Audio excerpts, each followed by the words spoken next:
Dear student welcome. तभी next case studies तुम्हारे लिए हेल्प कर रहा है। इसके पहले भी केस स्टडी समझा दिया था बच्चा। अब ये जिम वाला केस स्टडी याद एकदम मस्त आया था बच्चा, नकली था। इधर बोला सुशांत है अपॉइंटेड ऐसे मैनेजर्स को जिम में मेट्रोपोलिस बोले तो सिटी में ही X by the management to research. उसको लगे कि तू भाई तू रिसर्च कर पब्लिक को जिम लगता है कि नहीं लगता, लगता है तो कैसे लगता है, क्या करने का, पूरा जिम के ऊपर बोला। तो इधर बोला 5 open and close and question बना। ओपन एंड और क्लोज एंड समझाता हूँ, गुड क्वेश्चन बनाने का है। और gap and frame the hypothesis, क्या गैप है पब्लिक जिम नहीं जा रही है और क्या अपना जजमेंट है। 10 मार्क का आता ही है, तो कैसे इसका सवाल का जवाब रहेगा। जाओ तो अभी हम लोग क्या लिख रहे हैं, सबसे पहला open and question. Open and question का मतलब होता है कि ऐसा सवाल की कुछ भी जवाब हो, ऐसा सवाल की कुछ भी जवाब हो। ओके, तो सबसे पहले क्या करना है, open end. What are your primary fitness goal, आप जिम क्यों करना चाहते हैं। What are your biggest challenge, आपका जिम करते हुए क्या क्या चैलेंजेस फेस करना पड़ता है, ऐसे समझा रहा था कि याद हो। What you looking for in A gym, आप जिम में क्या देखना चाहते हैं, मतलब क्या क्या जिम में होना चाहिए। What are your thoughts on the current fitness offering in area, तुम्हारे मोहल्ले में कैसे जिम का फिटनेस है, हम कैसे एरिया तुमको प्रोवाइड करें, क्या आप 6 महीने के अंदर जिम ज्वाइन कर सकते हैं। मतलब ओपन एंड, उसमें कुछ भी सवाल देगा।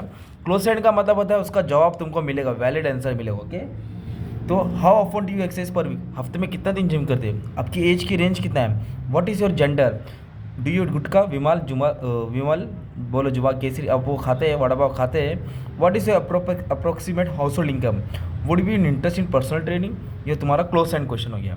फिर आगे बोल था अपनों का हाइपोथेसिस बनाने का था, क्या होता है। तो रिसर्च गैप का मतलब हो गया था इस lack of understanding the customer profile and market potential for the gymnasium in the specific metropolis. मतलब शेयर वाले ना पब्लिक का वो नहीं देख पाते कि क्या उनकी ज़रूरत है। ओके, तो सबसे पहला क्या है, there is a significant demand for new gymnasium in the area, मतलब ये एरिया में जिम नहीं है तो नया जिम रहेगा तो अच्छा खासा चलेगा, ऐसे लिखने का है। And people in the area are willing to pay premium high quality fitness facilities, मतलब तुम अगर अच्छा खासा अगर तुम सर्विस प्रोवाइड करेंगे तो पब्लिक देने के लिए तैयार है भाई साहब। और लोकेशन होना चाहिए अच्छा, आर दी की factor in choosing gym, gutter के बाजू में रखेगा, ऐसी जगह रखेगा तो पब्लिक नहीं इतना आएगी, राइट।